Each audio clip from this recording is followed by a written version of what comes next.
Miraj civil हॉस्पिटलमध्ये अत्याधुनिक burn ICU अत्याधुनिक शवविच्छेदन विभागाचा लोकार्पण सोहळा संपन्न।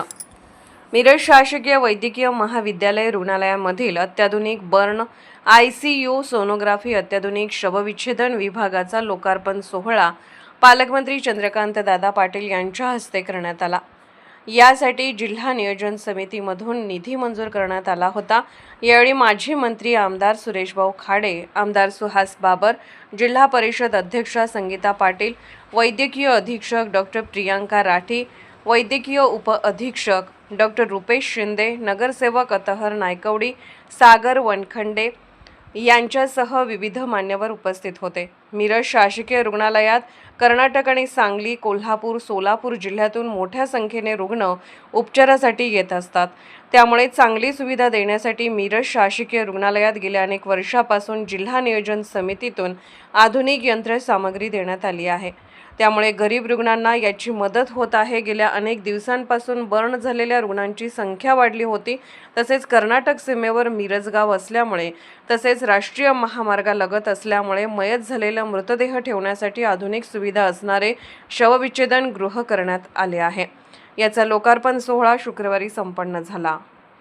जसं रोजच्या गरजा, रस्ते, गटर, शुद्ध पिण्याचं पाणी, शेतकऱ्यांना वेगवेगळ्या विषयातली मदत, टंचाई नाही आहे अजून, पण टंचाई झालेली टँकर, हे जसं जिल्हा नियोजन करायचं असतं तसं जिल्ह्यातल्या काही संस्था,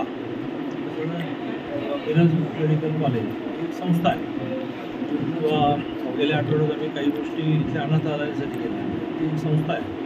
या संस्थांना स्ट्रेंथन करणं, मजबूत करणं हे सुद्धा जिल्हा नियोजनाचं काम असतं।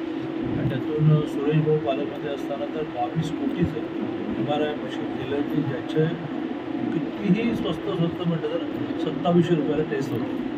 पुन्हा अपॉइंटमेंट मिळवायला वेटिंग असतं, डॉक्टर म्हणतो लवकर रिपोर्ट आला, तर त्यावेळेला MRI सारख्या मशीन बसल्या। आता पेशंट भाजल्यानंतर त्याचा एक स्वतंत्र वॉर्ड असावा लागतो, तो इथे होताही, पण तो तेवढा प्लेझंट नव्हता। पेशंट हा निम्मा वातावरणाने बरा होत असतो।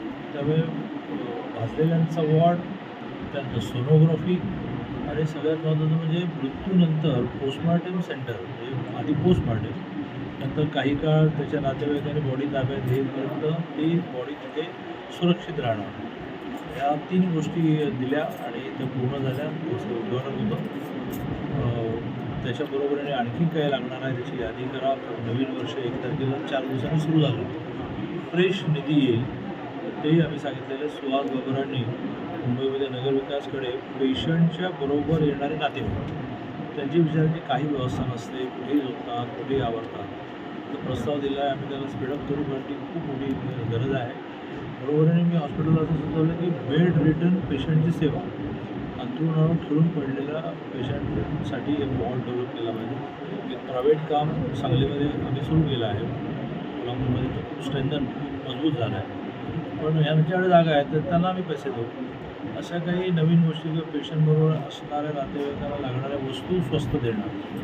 आता मला सुहास बाबरांकडून कळलं की सांगलीच्या गव्हर्नमेंट हॉस्पिटलमध्ये ते त्यांच्या मतदारसंघातले जे ॲडमिट होतात त्या पेशंटना आपल्याला बाहेरून फूड देता येत नाही, नातेवाईकांसाठी रोज आणि 1 महिना 2 महिने सातत्याने देता येत। अशी व्यवस्था योजनेतून करता येईल का, ज्याच्यामध्ये नातेवाईकांना कुठे व्यवस्था नाही, इथे एक स्टॉल आहे, दुपारी आणि संध्याकाळी त्यांना मिनिमम फूड मिळेल, अशा खूप गोष्टी करायच्या आहेत।